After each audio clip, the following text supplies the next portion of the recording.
فلک کے نظاروں زمین کی بہاروں سبھی میں مناروں حضور آ گئے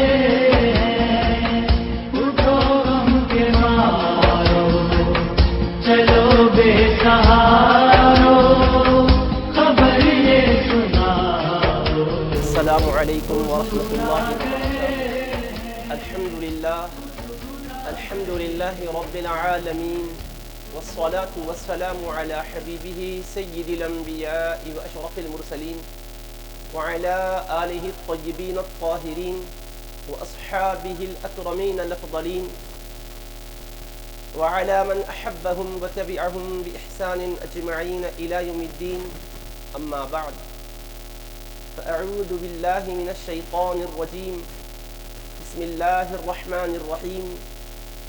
یا ایہا الذین آمنوا اطیعوا اللہ واطیعوا الرسول واولی الامر منکم فإن تنازعتم في شيء فردوه إلى الله والرسول إن كنتم تؤمنون بالله واليوم الآخر ذلك خير وأحسن تأويلا.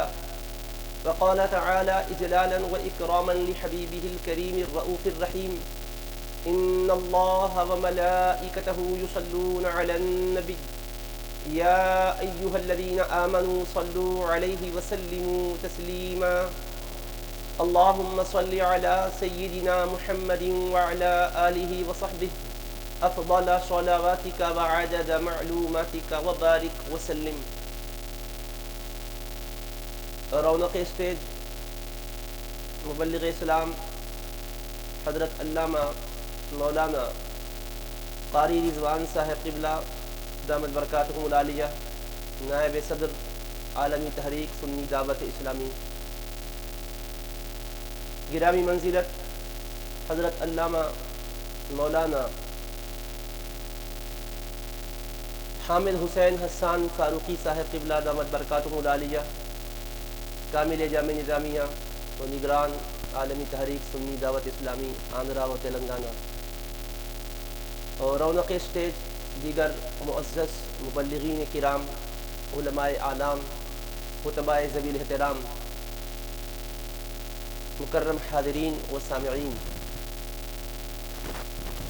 اللہ سبحانہ و تعالیٰ کا بے انتہا فضل و انعام ہے، لطف و احسان ہے کہ اس نے ہمیں اپنے حبیب کریم صلی اللہ تعالی علیہ وآلہ وصحبہ وسلم کی امت میں پیدا فرمایا اور ہمیں عقائد صحیحہ اور اعمال صالحہ کی توفیق نصیب فرمائی. عزیزان محترم، عنوان اور موضوع سے متعلق نہایت ہی اختصار کے ساتھ ضروری باتیں آپ کے گوش گزار کی جائیں گی. سب سے پہلی بات تو یہ ہے کہ اللہ تبارک و تعالیٰ کا دین کامل ہے، تمام شعبۂ حیات سے متعلق اس میں مکمل ہدایات اور رہبری موجود ہے. لیکن ظاہر ہے کہ انسان اللہ تبارک و تعالیٰ کے اس ہدایت والے پیغام سے اپنی زندگی کی ہر چیز از خود معلوم کر لے کہ اس کے لیے میسر نہیں ہے، بلکہ اس کے لیے ایسے نفوس قدسیہ کی طرف اسے رجوع کرنا پڑتا ہے جن کی مقدس زندگیاں کتاب و سنت کے فہم و افہام میں، شرح و تشریح میں وقف ہو چکی، جنہیں خالق کونین نے اپنی بارگاہ سے بے پناہ صلاحیتیں عطا فرمائی. اور یہ بات کوئی دقیق یا پوشیدہ بات نہیں ہے، بلکہ بدیہی اور واضح بات ہے. آج بھی اگر کوئی کہے کہ جی میں زندگی کے ہر مسئلے کو قرآن و سنت سے از خود معلوم کر سکتا ہوں، تو آپ کو الجھنے کی ضرورت نہیں ہے. دو چار زندگی کے مسائل سامنے اس کے رکھیے، پھر اس سے کہیے کہ آپ کیسے اس مسئلے کو اور ان مسائل کو حل کر سکو گے. اب ہم تو دیکھ رہے ہیں کہ یہ دور انتہائی سرعت اور تیزی کے ساتھ نئے مسائل ہمارے سامنے لا رہا ہے. بہت ہی تیزی کے ساتھ انسان جو اپنی ترقی سمجھ بیٹھا ہے اس کی طرف بڑھتا چلا جا رہا ہے، اور اس کی وجہ سے مسائل تو آ رہے ہیں. تو یہ مسائل کیسے حل کیے جائیں گے اگر کوئی کہے کہ آن لائن تجارت کرنا شرعاً درست ہے یا نہیں ہے؟ اور لوگ کر بھی رہے ہیں. کریڈٹ کارڈ کے ذریعے سے کسی شے کا خریدنا، اس کو حاصل کرنا آیا صحیح ہے کہ نہیں ہے؟ ایئر لائن بکنگ کے سلسلے میں آج کل آن لائن بکنگ ہو رہی ہے، وہ کرنا درست ہے یا نہیں؟ درست اگر ہے تو کس آیت کی روشنی میں درست ہے؟ اگر درست نہیں ہے تو کس آیت کی روشنی میں درست نہیں ہے؟ صحیح ہے تو کون سی حدیث کی روشنی میں ہم صحیح کہہ سکتے ہیں؟ غیر صحیح کہیں گے تو کس روایت کے پس منظر میں ہم غیر صحیح کہہ سکتے ہیں؟ اور یہ تو خیر بالکل نئے جدید قسم کے مسائل کی بات ہوتی ہے۔ اگر ہم عام اپنی عملی زندگی کے متعلق بھی غور کریں، سوچیں، تو یہ نہیں کئی مسائل ایسے ہوتے ہیں کہ کہنے کو تو لوگ کہہ گزرتے ہیں، لیکن جب ان سے خود پوچھا جاتا ہے تو وہ نہ تو آیت پڑھ سکتے اس مسئلے کے بارے میں، نہ کوئی حدیث پڑھ سکتے ہیں۔ مگر عزیزان محترم، ایک بے چینی عوام میں پیدا کی جاتی ہے، جو عوام کے اولیاء کرام صلحاء اعظام سے وابستہ ہے اور ائمہ فقہ و اجتہاد کی پیروی کرتی ہے۔ یہ سمجھا جاتا ہے کہ یہ لوگ شخصیتوں کے پیچھے پڑ رہے ہیں، قرآن و سنت کو چھوڑ رہے ہیں، اور بھولے بھالے لوگ سمجھتے ہیں کہ ہاں بات تو ویسے ہی ہے کہ دیکھو یہ فقہ حنفی کی بات کرتے ہیں، فقہ شافعی کی بات کرتے ہیں، فقہ مالکی کی بات کرتے ہیں، فقہ حنبلی کی بات کرتے ہیں، ہم لوگ تو خالص قرآن اور حدیث کی بات کرتے ہیں۔ تو خالص قرآن و حدیث کی بات کرنے والے کی بات سننی چاہیے یا ان کی بات سننی چاہیے جو کسی امام کی یا کسی بزرگ کی بات کر رہے ہیں؟ تو ایک عام آدمی سوچتا ہے کہ امام بزرگ جو بھی ہیں لیکن اصل میں وہ بھی تو بزرگ بنے قرآن و سنت پر عمل کرنے سے۔ جب قرآن و سنت پر عمل کی بات ایک طرف ہو اور بزرگ کی شخصیت کی بات ایک طرف ہو، تو ظاہر ہے کہ بزرگ کی بات کو ہم نہیں سنیں گے، قرآن و سنت کی بات کو سنیں گے، کیونکہ بزرگ بنتے ہیں قرآن و سنت پر چلنے سے۔ تو پھر جب وہ بزرگ اسی وجہ سے بنے ہیں تو ہم خود بزرگ بنیں گے، کیوں اس بزرگ کے پیچھے چلیں گے؟ یہ ایسا انداز ہے کہ ایک عام آدمی سوچتا ہے بات تو بالکل درست اور ٹھیک ہے، لیکن عزیزان محترم، قرآن کریم ہم اللہ پاک کا ہدایت والا کلام جب پڑھیں گے ایمانداری سے اور پورے یقین کامل سے کہ یہ ہدایت والا کلام ہے، تو اس کی ہم آیتوں سے ہدایت پائیں گے ضرور۔ اللہ تبارک و تعالیٰ کا کلام ہے، اللہ پاک نے خود ہمیں یہ فرمایا ہے، یا ایھا الذین آمنوا اطیعوا اللہ و اطیعوا الرسول و اولی الامر منکم، اے ایمان والو تم اللہ کی اطاعت کرو اور رسول کریم صلی اللہ علیہ وسلم کی اطاعت کرو، اور تم میں جو اولو الامر ہیں ان کی اطاعت کرو، تم میں جو فرما روا ہیں ان کی اطاعت کرو، تم میں جو حکم والے ہیں ان کی اطاعت کرو۔ تو دیکھو اللہ پاک نے سورہ نساء کی 59ویں آیت میں 3 باتوں کا حکم فرمایا۔ اللہ کی اطاعت کا حکم فرمایا مستقل طور پر، رسول کریم علیہ السلام کی اطاعت کا حکم فرمایا باقاعدہ طور پر، پھر ضمناً فرمایا کہ اولو الامر جو ہیں حکم دینے والے ان کی اطاعت کرو۔ تو یہ اولو الامر کون ہوئے تیسرے جن کی اطاعت کا اللہ حکم دے رہا ہے؟ براہ راست قرآن و سنت ہی پر چلنا ہے، لیکن قرآن ہم پڑھتے ہیں تو قرآن مجید یہ بھی فرما رہا ہے اللہ کی اطاعت کرو، اللہ کی رسول کی اطاعت کرو، اور جو امر والے ہیں ان کی تم اطاعت کرو۔ تو پھر امر والے کوئی بھی ہوں گے، مگر بہرحال وہ قرآن تو نہیں ہوئے، وہ حدیث تو نہیں ہوئے، قرآن و حدیث کے علاوہ ہی ہوئے، اللہ و رسول کے علاوہ ہی ہوئے، نہ وہ خدا ہے نہ رسول خدا ہے، غیر ہی ہے خدا و رسول کے حساب میں، مگر پھر اللہ ان کی اطاعت کی طرف متوجہ کر رہا ہے۔ تو وہ غیر کیا خدا کے مد مقابل، رسول کریم صاحب کے مد مقابل اپنی نفس و ذات کی طرف بلانے والے ہیں؟ اگر ایسا ہے تو پھر خدا کس کی عبادت کروانا چاہتا ہے؟ خدا کس کی اطاعت کروانا چاہتا ہے؟ جھوٹوں کی، دھوکہ بازوں کی، باطل پرستوں کی؟ یہ تو ہرگز نہیں ہو سکتا۔ خدا جس کا حکم دے گا ہدایت اسی کو کہیں گے، خدا کا فرمان ہدایت ہی کی بات ہوگی، ہدایت اس کے سوا میں ہم ڈھونڈ نہیں سکتے، تلاش نہیں کر سکتے۔ جب اللہ نے فرمایا کہ اللہ کی اطاعت کرو، رسول کی اطاعت کرو، ساتھ ساتھ یہ فرمایا کہ امر والوں کی اطاعت کرو، تو پتہ چلا کہ امر والے تیسرے جو بھی ہوں گے اس کی مراد بعد میں ہم عرض کریں گے، لیکن بہرحال تیسرے نمبر پر کچھ ہیں کہ جن کی اطاعت کا اللہ نے حکم دیا، اور یہ اللہ نے جو حکم دیا یہ اس لیے نہیں دیا کہ اللہ کا دین ناقص ہے، قرآن کامل کتاب نہیں ہے، یا احادیث مبارکہ میں کوئی کمی باقی رہ گئی ہے، اس میں نقص رہ گیا ہے جس کو کوئی اور پورا کرے گا، معاذ اللہ، یہ مطلب ہرگز نہیں ہے، بلکہ قرآن بھی کامل، احادیث مبارکہ بھی کامل۔ لیکن اللہ پاک ہم جیسے بے بسوں کو ہدایت پانے کے لیے وسیلہ بتلایا، راستہ بتلایا کہ قرآن و سنت پر چلو، لیکن جو مسائل تم از خود حل نہیں کر سکتے، مسائل تو آئیں گے زندگی میں، مگر تم خود اپنے سے ان کا جواب حاصل نہیں کر پاؤ گے، تو تم غیروں کی چوکھٹوں پر جا کر اپنی جبین خم نہ کرنا، دوسروں کے پاس جا کر اپنے مسائل کے لیے دست سوال دراز نہ کرنا۔ ہم ہی ایسے بندوں کو متعین کرتے ہیں جن کی طرف تم رجوع کرنا، وہ اپنی بات نہیں بولیں گے، ہماری ہی بات تم کو سمجھائیں گے، بتلائیں گے، جہاں تمہاری سمجھ کام نہیں کر رہی ہے وہ تمہاری سمجھ کے لیے آسانی کا راستہ بتلائیں گے، اور وہ جو مسئلہ درپیش ہے قرآن و سنت سے اس کا حکم نکال کر تمہاری رہبری فرمائیں گے۔ اسی لیے اللہ پاک نے حکم دیا کہ تم امر والوں کی اطاعت کرو۔ اب امر والے کون ہیں؟ امر والوں کی اطاعت کا حکم تو قرآن کا ہوا، اب ہے کون؟ ہم اگر اپنے کسی محقق کا حوالہ دیں تو شاید کوئی کہے کہ ہم وہ محقق کو نہیں مانتے، ہم اس مفسر کا حوالہ دے رہے ہیں جن کو وہ لوگ بھی مانتے ہیں جو ائمہ کرام کی تقلید کو بدعت کہتے ہیں۔ حافظ ابن کثیر جانتے ہیں آپ کے غیر مقلدین کے یہ مسلم الثبوت مفسر و علامہ ہیں، علامہ ابن تیمیہ کے شاگرد کہلاتے ہیں۔ اب ان کی تفسیر ہے جس کو تفسیر القرآن العظیم کے نام سے دنیا جانتی ہے، عربی زبان میں ہے لیکن اردو میں بھی انگریزی میں بھی اس کے ترجمے ہو چکے ہیں۔ اس آیت کے تحت انہوں نے کیا لکھا؟ عبداللہ ابن عباس رضی اللہ عنہما کا حوالہ دیا اور ان کے حوالے سے لکھا کہ اولو الامر سے مراد فرماتے ہیں یعنی اہل الفقہ والدین، امر والوں کی اطاعت کرو یعنی فقہ والوں کی اور دین والوں کی اطاعت کرو۔ تو فقہ والوں کی اطاعت کرو اللہ فرما رہا ہے، دین والوں کی اطاعت کرو اللہ فرما رہا ہے۔ جب اللہ فرمائے تو کس عبداللہ کو حق ہے کہ اللہ کے کلام کو رد کرے اور اپنی بات وہاں پیش کرے؟ ہم تو بندے خدا کے ہیں اور بندہ بولتے ہیں اس کو جو خدا کی ہدایت کو قبول کرے، خدا کے حکم کو مانے۔ اگر انحراف کرے تو سرکش ہوگا، وہ خدا کی بندگی کرنے والا تو نہیں ہوگا۔ تو اللہ نے فرمایا کہ اے ایمان والو اللہ کی اطاعت کرو، رسول کی اطاعت کرو صلی اللہ علیہ وسلم، اور امر والوں کی اطاعت کرو۔ اور امر والوں سے کیا کیا مرادیں ہیں اس کی تفصیلات میں نہیں جا رہا ہوں، صرف حافظ ابن کثیر کا ایک حوالہ میں نے دیا جس میں انہوں نے سیدنا عبداللہ بن عباس رضی اللہ عنہما کا قول نقل کیا کہ وہ تفسیر یہ کر رہے ہیں کہ مراد اس سے فقہ والے ہیں اور دین والے ہیں۔ فقہ والوں کی پیروی کرو، دین والوں کی پیروی کرو۔ دیندار فقہا جو ہیں، متدین فقہا جو ہیں، متبحر فقہا جو ہیں، ان کی پیروی کرو۔ یہ ہم کہیں تو ہماری طرف سے ہوگی بات رد کر دی جائے گی، لیکن اللہ نے فرمایا، تفسیر میں صحابی نے مطلب بتلایا اور آپ کے مسلم و ثبوت علامہ نے اس کا حوالہ اپنی کتاب تفسیر ابن کثیر میں دیا۔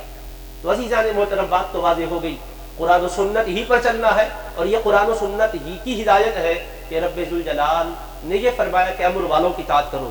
یہ قرآن کا حکم ہے۔ باب حدیث کا ایک حوالہ سنو، جامع ترمذی شریف میں ابواب الصلاۃ کے اخیر میں ایک حدیث ہے، رسول کریم صلی اللہ علیہ وسلم فرماتے ہیں صلوا خمسکم وصوموا شہرکم وادوا زکاۃ اموالکم واطیعوا ذا امرکم تدخلوا جنت ربکم۔ فرماتے ہیں حضور پاک علیہ السلام اپنے امتیوں سے خطاب کر کے، اے میری امتیوں، 5 وقت کی نمازیں پڑھو، رمضان کے روزے رکھو، اپنے مالوں کی زکوٰۃ ادا کرو، وَأَطِيعُوا ذَا أَمْرِكُمْ، اپنے جو امر والے ہیں اپنے میں ان کی اطاعت کرو۔ حضور پاک علیہ السلام فرما رہے وَأَطِيعُوا ذَا أَمْرِكُمْ۔ قرآن میں اُولی الامر آیا، حدیث میں ذو الامر آیا۔ ذو کے معنی بھی والے کے ہیں، اولو کے معنی بھی والے کے ہیں، ذو واحد کا ہے، اولو جمع کا ہے، لیکن بہرحال امر والوں کی طرف اللہ نے بھی بھیجا، اللہ کے حبیب نے بھی بھیجا۔ امر والے کی اطاعت کرو حضور فرما رہے ہیں۔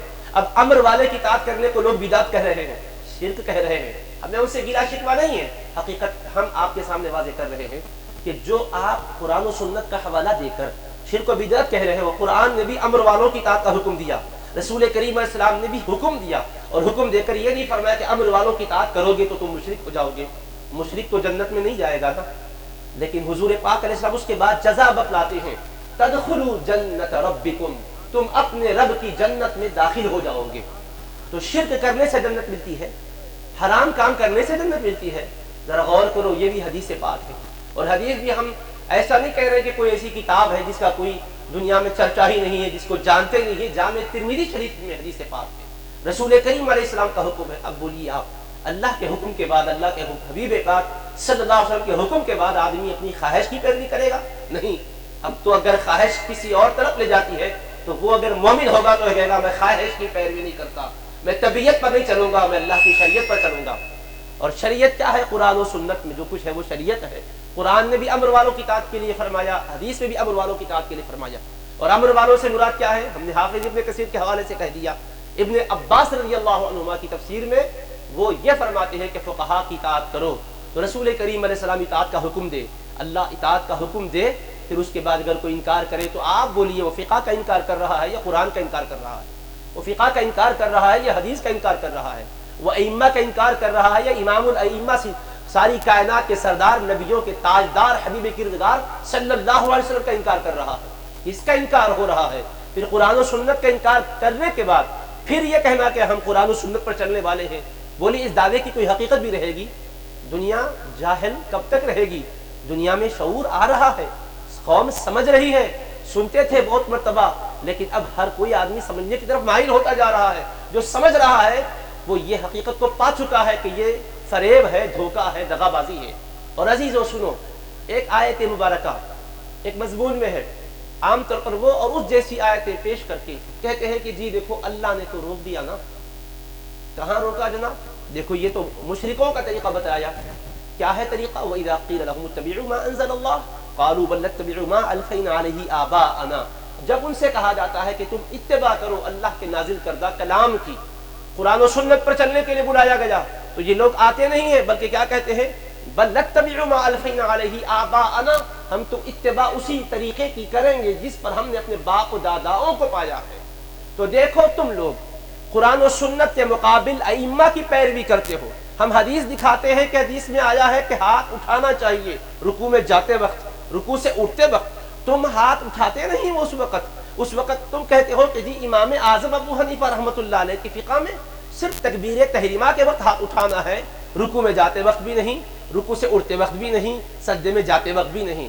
ہم نے حدیث پیش کی, تم نے فقہ کا حوالہ دیا, حدیث کے مقابل فقہ کا حوالہ دے رہے ہیں, حدیث کے مقابل امام کا قول کوٹ کر رہے ہیں. تو یہ طریقہ کس کا ہے؟ قرآن میں تو یہ مشرکوں کا طریقہ بتلایا گیا. کیا بتلایا گیا؟ اتبعوا ما انزل اللہ, اتباع کرو اس کی جس کو اللہ نے نازل کیا. تو وہ جواب کیا دیے؟ بل نتبع ما الفینا علیہ آباءنا, بلکہ ہم اتباع کرتے ہیں اس طریقے کی جس پر ہم نے اپنے باپ داداؤں کو پایا ہے, اپنے بڑوں کو پایا ہے. ہم بڑوں کا طریقہ نہیں چھوڑتے. جو وہ بولتے تھے تم حنفیوں یہی بول رہے ہو, تو مشرکوں کی بولی بول رہے ہو, پھر کیسے تم مسلمان رہتے ہو؟ تو عزیزو سنو, قرآن مجید کی آیت کریمہ یہ جتنی پڑھی گئی کامل آیت نہیں ہے. آیت کامل آگے والے مضمون پر ہوتی ہے. اللہ نے فرمایا اولو کان آباؤہم لا یعقلون شیئا ولا یہتدون, کہ یہ اپنے باپ داداؤں کی پیروی کرنا چاہتے ہیں, اگرچہ کہ ان کے باپ دادا کسی چیز کو سمجھتے نہ تھے اور راہ راست پر نہ تھے, تب بھی کیا پیروی کرنا چاہتے ہیں. قرآن نے فرمایا کہ باپ داداؤں کا حوالہ دینے والوں, باپ دادا تمہارے گمراہ, وہ ہدایت سے محروم, عقل و شعور سے محروم, ایسے ناعقلوں کی اور گمراہوں کی پیروی کیوں کرنا چاہتے ہوں.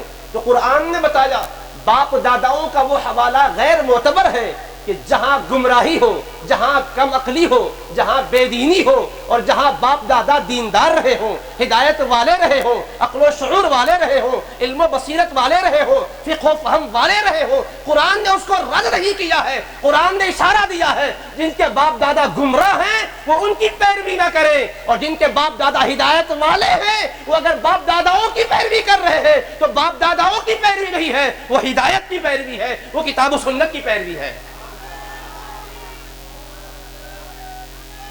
نعرہ تکبیر, نعرہ رسالت. تو عزیزان محترم, قرآن مجید کو پورا پڑھو. اللہ پاک نے ان لوگوں کی مذمت بیان کی جو قرآن و سنت کے مقابل باپ داداؤں کے طریقے پر چلتے تھے, اور جو لوگ قرآن و سنت کی روشنی میں باپ داداؤں کے طریقے کو اپنائے ہوئے تھے کہ باپ دادا کا جو طریقہ ہے ان کا وضع کردہ نہیں ہے, ان کا اپنا گھر کا بنایا ہوا نہیں ہے, بلکہ انہوں نے قرآن و سنت کی راہ پر گامزن رہ کر اسی راہ پر قوم کو ڈالا ہے. تو اب جس راہ کے وہ راہی ہے, جس راہ کے وہ سالک ہے, وہ راہ مستقیم ہے, وہ راہ قرآن ہے, وہ راہ حدیث صحیح ہے. تو ویسے وقت میں باپ دادا صحیح راستے پر تھے, لہذا چھوڑ دینا چاہیے کہ باپ دادا اگر آپ کے نماز پڑھتے تھے تو کیا آپ یہ باپ دادا کا طریقہ ہے کہ وہ بھی نماز پڑھتے تھے, ہم پڑھ رہے ہیں تو کیا گمراہ ہوں گے؟ جی نہیں. قرآن مجید نے تو اس کی توصیف کی ہے, تعریف کی ہے. سورہ یوسف پڑھو, 12ویں پارے میں بیان ہے وَاتَّبَعْتُ مِلَّةَ آبَائِي إِبْرَاهِيمَ وَإِسْحَاقَ وَيَعْقُوبَ. باپ داداؤں کا طریقہ اپنانا غلط ہے. کون سے؟ گمراہ باپ داداؤں کا.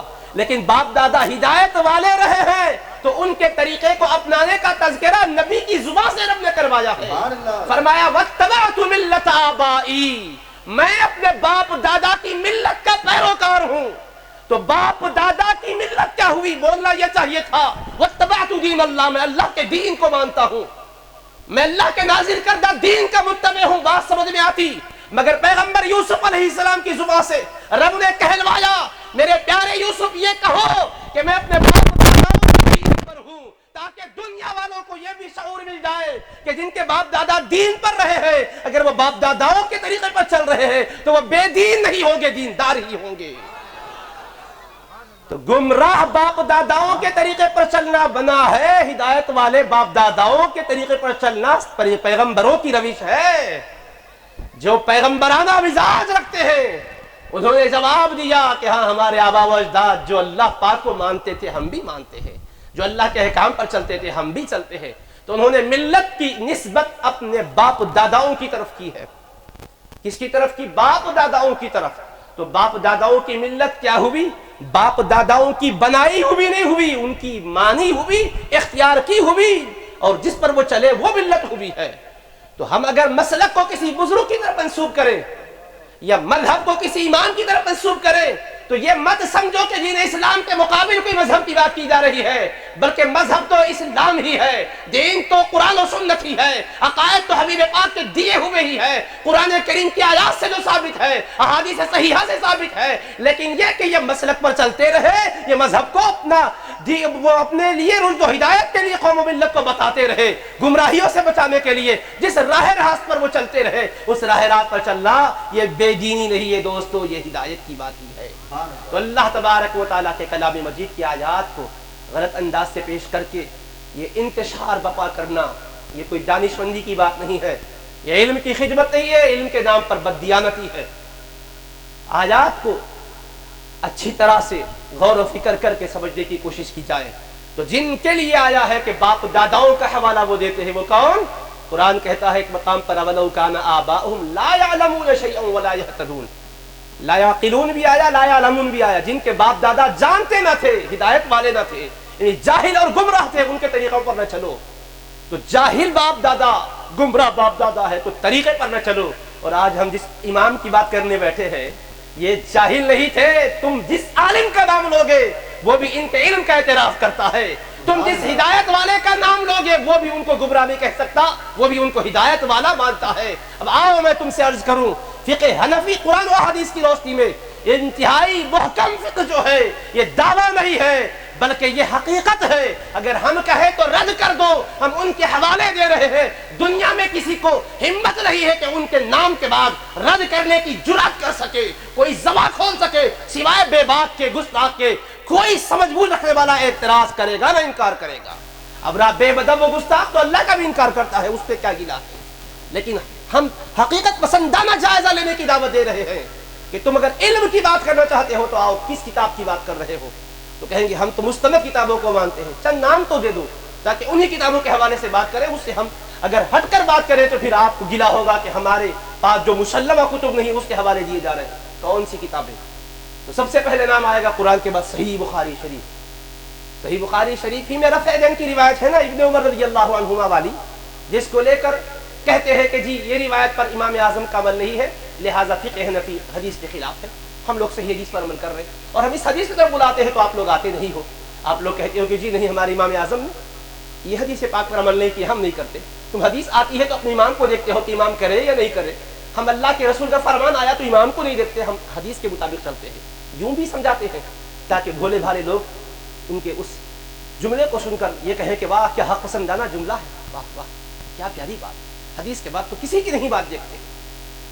اب ہم اگر فقہ حنفی کے سلسلے کے دلائل احادیث سے پیش کرتے ہیں تو اب حدیث آگے نہ سننا چاہیے نا، اس بچے سے پوچھو بابا تم حدیث کی بات کر رہے تھے، چلو یہ حدیث ہے یہ حدیث ہے، جی اب تو مان لو نا، کتاب ہے ہم آپ کو بتلاتے ہیں، ترجمہ بھی اگر آپ کو نہیں آتا تو ترجمے والی کتاب، ترجمے والی کتاب کو لے لو، دیکھو یہ حدیث ہے اس کا یہ ترجمہ ہے، تمہارے مولانا کا ہی ترجمہ تم کو بتلا دیتے ہیں، جی اچھی بات مانتا ہوں، کہتا ہے کیا ادھر کا بچہ؟ کہتا ہے نہیں میں اپنے مولانا سے پوچھ کر آتا ہوں۔ اچھا یہ عام طریقہ اور وتیرہ ہے، ہمارا تجربہ ہے، جب بھی اس قسم کے بچے آتے ہیں احادیث کہاں ہے، ہم اگر احادیث بتلاتے ہیں تو فوراً قبول کرنا چاہیے نا، حدیث کا تو مطالبہ تھا، حدیث کی بتلائی گئی، معتبر کتابوں سے بتلائی گئی، تو کہتے جی نہیں میں ذرا اپنے مولانا سے پوچھ کر آتا ہوں۔ تو یہ مولانا جس سے تم پوچھ کر حدیث کے بارے میں آنا چاہتے ہو، یہ مولانا کون ہوئے؟ اللہ تو نہیں ہو سکتا کوئی، اللہ کا رسول بھی نہیں ہو سکتا، مولانا تمہارا وہ ہے کون جس کو حدیث کے بعد بھی تم چاہتے ہو کہ اس سے پوچھے کہ یہ صحیح ہے کہ غیر صحیح ہے؟ وہ مولانا کے بارے میں کوئی آیت آئی ہے کیا؟ کوئی حدیث آئی ہے کیا؟